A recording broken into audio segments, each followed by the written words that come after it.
इस वीडियो में Vedanta REC limited big news dividend news लगा रहा हूं, किंतु छोटी सी रिक्वेस्ट है कि वीडियो में लाइक दे दीजिए प्लीज़। फॉक्सकॉन के अध्यक्ष और सीईओ यंग लियू ने कहा कि इलेक्ट्रॉनिक्स दिग्गज भारत के सेमीकंडक्टर क्षेत्र में योगदान देने के लिए प्रतिबद्ध है। लियू ने कहा कि फॉक्सकॉन कई अन्य उद्योगों, खासकर बढ़ते फाइबर क्षेत्र में वेदांता के साथ मिलकर काम करना जारी रखेगा। इसी महीने की शुरुआत में ताइवान स्थित फॉक्सकॉन ने वेदांता के साथ अपने संयुक्त उद्यम को वापस लिया, जिसकी कीमत $19.5 बिलियन थी। फॉक्सकॉन, जिसने हाल ही में अनिल अग्रवाल के नेतृत्व वाली वेदांता के साथ अपना संयुक्त उद्यम बंद कर दिया है, को भारत में अपने सेमीकंडक्टर उद्यम के लिए कोई नया भागीदार नहीं मिला है। चल रहे सेमीकॉन इंडिया सम्मेलन में भाग लेने के दौरान फॉक्सकॉन ने अध्यक्ष और सीईओ यंग लियू ने कहा कि इलेक्ट्रॉनिक दिग्गज भारत के सेमीकंडक्टर क्षेत्र में योगदान देने के लिए प्रतिबद्ध है और कई अन्य उद्योगों, विशेष रूप से बढ़ते फाइबर क्षेत्र में वेदांता के साथ मिलकर काम करना जारी रखेगा। लियू ने कहा कि फॉक्सकॉन को निकट भविष्य में एक महत्वपूर्ण बाजार और विनिर्माण केंद्र के रूप में भारत की क्षमता पर पूरा भरोसा है और कहा कि वह अगले 5 वर्षों में देश में $2 अरब से अधिक का निवेश करेगा।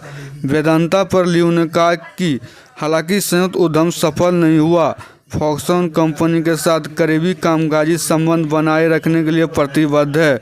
दोनों संस्थाएं विभिन्न क्षेत्रों में सहयोगात्मक अवसर तलाश रही है, जिसका उदाहरण फाइबर उद्योग में उनके हालिया संयुक्त उद्यम है।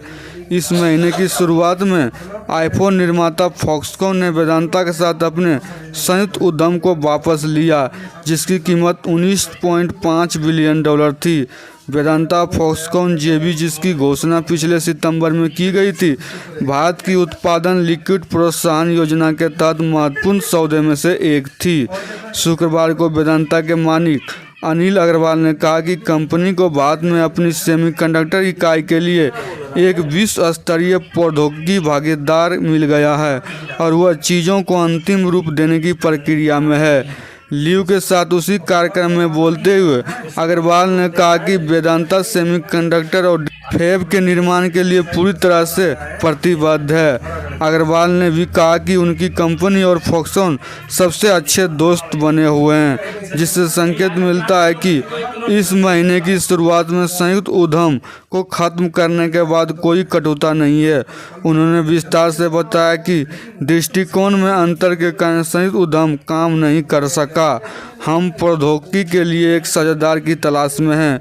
फॉक्सकॉन को लगा कि वो एक डाउनस्ट्रीम भागीदार बनाना चाहते हैं। कई अन्य भागीदार अब आगे आ रहे हैं और हमें 3 या 4 महीनों में एक घोषणा करनी चाहिए। प्रारंभ में हम भूमि अधिग्रहण कर रहे हैं और व्यवहार्यता की जांच कर रहे हैं, अग्रवाल ने कार्यक्रम में कहा। फॉक्सकॉन के साथ उद्यम तोड़ने के बाद अग्रवाल ने कहा कि कंपनी सेमीकंडक्टर के उत्पादन के लिए 100% प्रतिबद्ध है, जिसके लिए उसने साझेदार तैयार किए हैं। आरईसी ₹3 प्रति शेयर डिविडेंड देगा, जिसका एक्स डेट 14 अगस्त है।